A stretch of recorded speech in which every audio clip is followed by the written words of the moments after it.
Halo semuanya, selamat datang di Nice On Channel.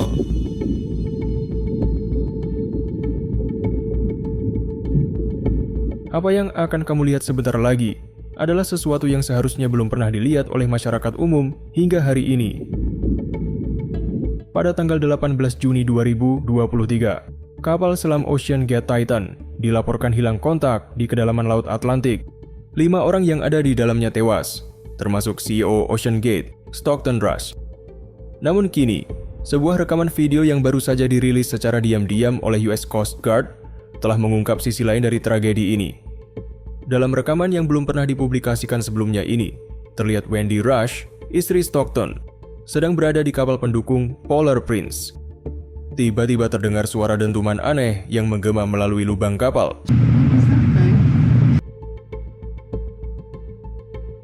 Suara itu bukan sekadar kebisingan latar. Kemungkinan besar, itu adalah suara detik-detik Titan mengalami kehancuran total akibat implosi di kedalaman hampir 4.000 meter. Video ini sekarang masuk sebagai barang bukti resmi yang diberi label Exhibit 141 oleh US Coast Guard dalam dokumen publik mereka. Dalam video yang akan diputar, audio telah diperkuat karena suara aslinya sangat pelan, dan teks tertutup telah ditambahkan untuk memperjelas percakapan. Durasi video ini sedikit lebih dari 2 menit dan akan diputar secara penuh sebelum dianalisis lebih lanjut bagian implosinya.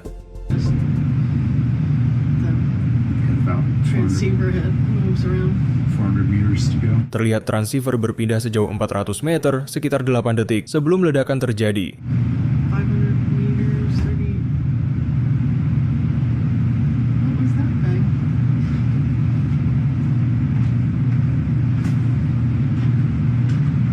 Sekarang Wendy tampak memperhatikan pesan teks yang baru masuk dari Titan.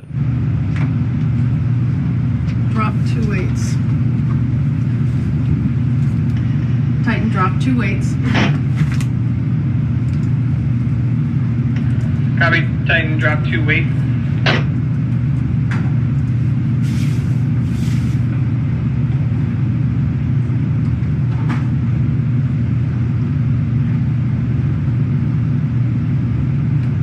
He meant to go down fairly light. Don't think that exactly what happened.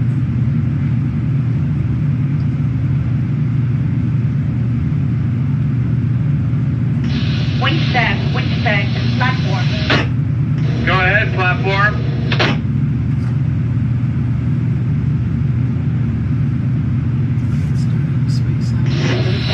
We're going to diver 419, please dive equipment checklist. There's a line that says spare experts, more than 5 available. Say again. Right here. Repeat last. Diver 419, please dive equipment checklist. A line says spare deck bricks, more than 5 available. The platform was light, therefore we need more bricks here, correct? Negative. Yeah, well, the platform, those weights can be on the platform and just be ready to transfer to the sub. Roger that. Thank you for confirming. We've lost tracking. Can you confirm how many bricks are on the platform currently? Oke, jadi itulah keseluruhan video yang dirilis. Apakah kamu menangkap sesuatu? Perhatikan bahwa Gary Foss tadi baru saja menyampaikan bahwa mereka kehilangan sinyal. We've lost tracking. Untuk pertama kalinya, kita seolah berada di ruangan yang sama dengan kru Polar Prince saat mereka sadar Titan tidak lagi terpantau. Mereka mulai menyadari bahwa Titan sudah tidak bisa ditemukan. Pertanyaan yang muncul sekarang, mengapa video ini baru muncul sekarang? Mengapa disimpan oleh penjaga pantai selama hampir 2 tahun? Mengapa tidak ditampilkan dalam sidang investigasi Dewan Angkatan Laut yang digelar September lalu? Saat itu, hampir semua bukti lain dibuka ke publik. Apa yang sebenarnya terungkap dari momen-momen setelah kontak terakhir dengan Titan? Dan berapa besar harga yang harus dibayar oleh para kru karena dorongan mengejar ambisi laut dalam? Inilah potongan dari tragedi yang masih berlanjut hingga sekarang. Lebih dari 100 tahun setelah tenggelam, Titanic masih memakan korban. Sekarang mari kita lihat lagi bagian rekaman saat implosi terjadi, dengan suara yang telah diperjelas agar dentuman bisa terdengar jelas. 500 meters, 30. What was that guy? Rekaman ini mengungkap dua hal penting yang sebelumnya belum kita ketahui. Pertama, video ini memperlihatkan dengan jelas situasi di kapal Polar Prince pada saat Titan meledak beberapa ratus meter di bawah mereka. Kita seolah bisa menjadi lalat di dinding, menyaksikan dan mendengarkan semuanya secara langsung. Tapi satu hal yang belum bisa dipastikan sampai sekarang, apakah mereka benar-benar mendengar suara itu secara langsung? Apakah suara yang terdengar hanya gelembung dari bawah laut atau memang ledakan Titan? Ketika Wendy Rush mendengar suara dentuman itu, dia tidak sadar bahwa itu mungkin suara yang mengakhiri hidup suaminya dan 4 orang lainnya. Karena hampir di waktu yang bersamaan, mereka menerima pesan dari Titan. Kami baru menjatuhkan 2 pemberat. Biasanya pemberat dijatuhkan untuk memperlambat penurunan saat mendekati situs Titanic. Jadi, Wendy mungkin sempat merasa bahwa semuanya berjalan normal. Namun, sebuah pertanyaan besar muncul. Bagaimana bisa suara dentuman terdengar sebelum pesan teks dikirim?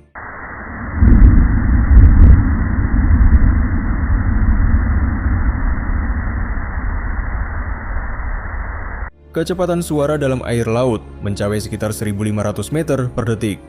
Dengan kedalaman Titan saat itu, suara ledakan kemungkinan mencapai kapal permukaan dalam waktu sekitar 2,5 detik.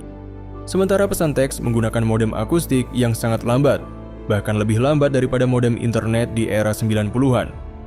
Artinya, Titan kemungkinan besar sudah mengalami kehancuran total sebelum pesan menjatuhkan pemberat benar-benar diterima dan diproses oleh sistem di kapal. Wendy mungkin tampak tenang setelah membaca pesan itu, tapi dalam kenyataannya Titan sudah hancur. Kebingungan pun muncul karena sinyal dari kapal selam menghilang beberapa menit kemudian. Kenyataan pahitnya, Wendy dan kru lainnya sebenarnya sudah mendengar suara yang menandakan akhir tragis Titan, bahkan sebelum sistem komunikasi selesai memproses pesan terakhirnya. Inilah yang membuat kebingungan awal muncul tentang kapan sebenarnya Titan mengalami implosi. Yang kini ditunggu adalah hasil akhir investigasi, yang mungkin bisa menjelaskan mengapa butuh waktu berjam-jam sebelum penjaga pantai dihubungi. Bersama dengan video ini, penjaga pantai juga merilis beberapa foto baru. Mari kita lihat gambar-gambar tersebut. Foto pertama menunjukkan dek kapal, tempat puing-puing Titan diangkat ke permukaan. Tampak satu kubah dari kapal selam yang sudah diamankan di dek. Kemungkinan besar, mereka menggunakan keranjang besar untuk mengangkat semua puing ini. Kamu bisa melihat lebih dekat meskipun resolusi foto tidak begitu tinggi. Tampak papan sirkuit cetak, meskipun belum pasti apakah ini dari ponsel atau sistem komputer. Ada lagi satu papan lainnya. Jika ponsel mereka masih menyimpan foto atau video, mungkin chip memori di dalamnya bisa dipulihkan. Di sini juga tampak satu papan lagi, walau belum jelas apakah ini dari perangkat navigasi atau sistem lain. Foto lain menunjukkan lambung kapal dari ekspedisi 2019 yang mengalami keretakan di Bahama dan sekarang disimpan di gudang Ocean Gate. Mereka juga berhasil menyelamatkan 2 lencana ekspedisi. Ini membuat penasaran, kalau lencana bisa selamat, apakah pakaian para kru juga bisa? Tubuh mungkin sudah tak berbentuk, tapi kain kadang bisa bertahan lebih lama. Penjaga pantai juga merilis gambar potongan serat karbon, meskipun tanpa skala. Jadi sulit memperkirakan ukuran sebenarnya. Namun ini memperlihatkan bahwa Titan tidak sepenuhnya menghilang. Yang terjadi lebih menyerupai kerusakan parah di bawah air, bukan kehancuran yang menguapkan segalanya.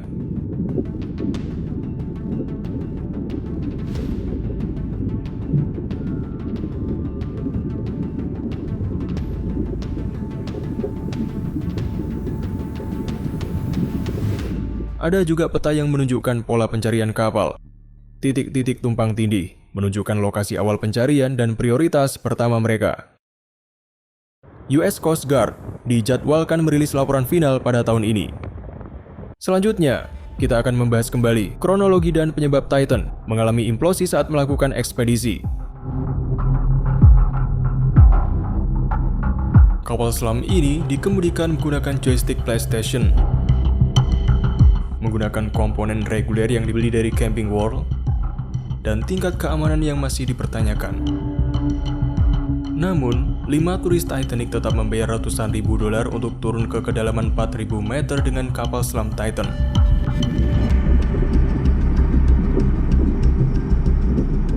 Saat ini, puing-puing kapal selam tersebut telah ditemukan. Dan pertanyaan muncul, mengapa para ahli yang mengungkapkan kekhawatiran tentang keamanan kapal OceanGate terlihat diabaikan? Bahkan salah satu insinyur dipecat setelah menyuarakan kekhawatirannya. Seseorang menolak naik kapal selam Titan setelah melihat bagaimana kapal selam itu dibangun. Dan seorang pria yang benar-benar naik di dalamnya menggambarkan perjalanannya ke sebuah surat kabar sebagai perjalanan bunuh diri. Copy that. Dalam video ini kita akan membahas kapal selam ini dari segi teknis dan beberapa kemungkinan yang menjadi penyebab kapal selam Titan mengalami peristiwa tragis. OceanGate Titan bukanlah submarine, melainkan main submersible penjelajah kelas Cyclops.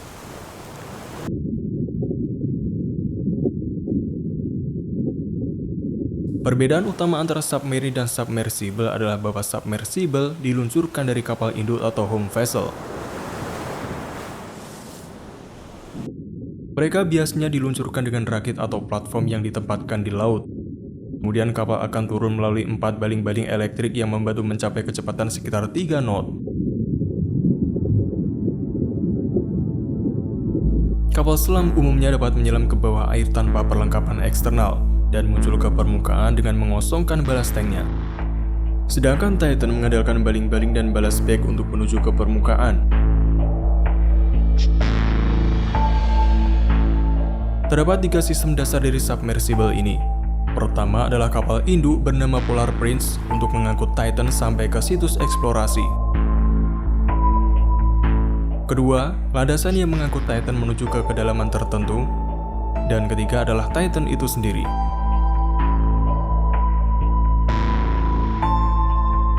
Mari kita lihat spesifikasinya. Kapal selam ini memiliki panjang 6,7 meter. Ukuran ini cukup kecil mengingat kemampuannya untuk mengeksplorasi lautan yang dalam. Sedangkan lebarnya sekitar 2,8 meter serta tinggi 2,5 meter. Menariknya, kapal selam sekecil ini mampu mengangkut sekitar 5 orang. Terdiri dari seorang pilot dan 4 penumpang. Di dalamnya tidak ada kursi khusus, mereka semua harus duduk di lantai dengan ruangan yang terbatas untuk bergerak.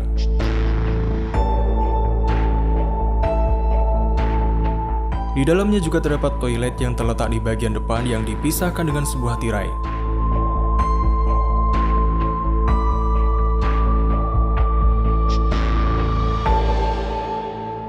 Taken a completely new approach to the sub design, and it's all run with this game controller and these touch screens. So if you want to go forward, you press forward. If you want to go back, you go back. Turn left, turn right, go down, go up. And it's Bluetooth, so I can hand it to anybody. And it's meant for a 16-year-old to throw it around. Bagian dalam kapal selam ini cukup sederhana. Ada sebuah joystick yang aslinya adalah controller game dan 2 buah monitor untuk membantu dalam navigasi dan sonar, serta untuk mengendalikan Titan.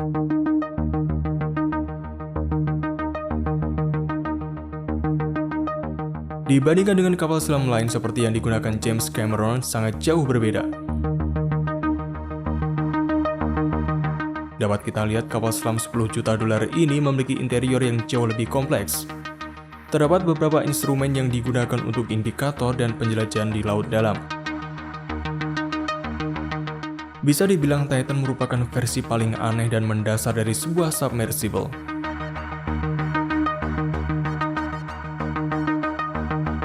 Karena hanya ada sedikit interior yang dapat kita bahas, mari kita pindah keluar kapal untuk memahami rekayasa di baliknya. Terdapat 4 baling-baling elektrik yang membantu mengendalikan kapal selam. 2 baling-baling ini ditempatkan dalam posisi horizontal, dan 2 lagi terletak di kedua sisi kapal selam ditempatkan dalam posisi vertikal. Di bagian belakang adalah peralatan elektronik, kemungkinan berisi oksigen dan sistem navigasi. Ini merupakan bagian tak berawak dari Titan yang juga memiliki sistem untuk mendaur ulang karbon dioksida dan memompa kembali oksigen yang tergenerasi ke dalam kabin. Ini adalah salah satu alasan utama mengapa OceanGate mengklaim Titan dapat memiliki oksigen selama 96 jam.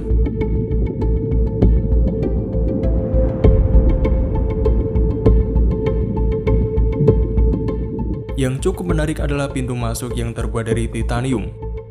Menurut informasi yang beredar, palka ini hanya bisa dibuka dari luar. Di bagian atasnya adalah kamera yang dapat dilihat dari salah satu dari 2 monitor. Lalu di bagian depan terdapat 4 lampu yang diperlukan untuk penyelaman di laut dalam.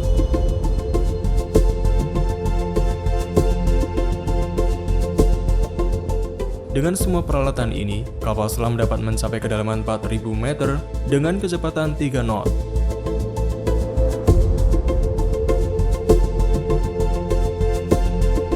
Terdapat beberapa skenario yang kemungkinan menjadi penyebab Titan hilang dalam misi eksplorasinya. Skenario pertama, karena tujuan utama Titan adalah agar para wisatawan dapat menjelajahi reruntuhan Titanic dan merasakan pengalaman yang mana hanya sedikit orang yang berhasil mencapainya, Titan bisa saja terjerat reruntuhan Titanic.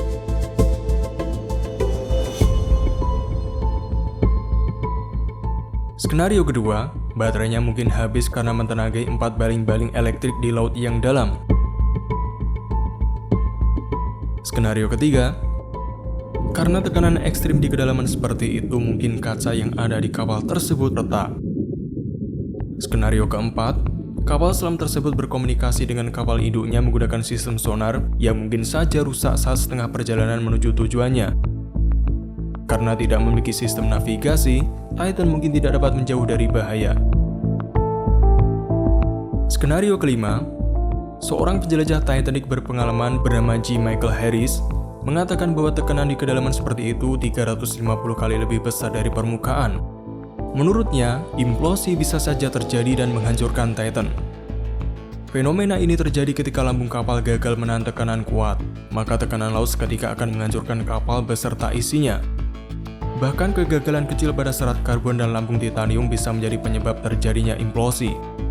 Faktanya, 3 perjalanan Titan sebelumnya dibatalkan karena kekhawatiran tentang struktural fatigue atau kelelahan struktural. Berdasarkan laporan investigasi, terdapat implosi yang berarti meledak dari dalam kapal selam tersebut. Puing-puingnya ditemukan sekitar 480 meter dari lokasi bangkai kapal Titanic.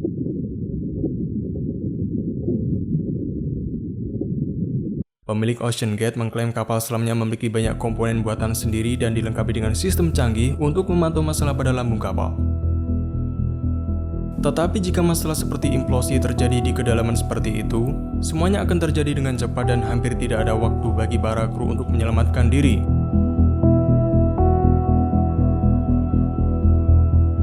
Jadi penting untuk terus memperhatikan keselamatan dan keandalan perangkat dan teknologi yang digunakan dalam penjelajahan dan eksplorasi laut dalam. Terlepas dari itu semua, tentu kita prihatin terhadap terjadinya peristiwa tragis ini, dan kita berharap peristiwa semacam itu tidak terjadi lagi. Inilah akhir dari episode kali ini. Bagaimana menurutmu? Tulis pendapatmu di kolom komentar. Dan nantikan episode selanjutnya hanya di Next On.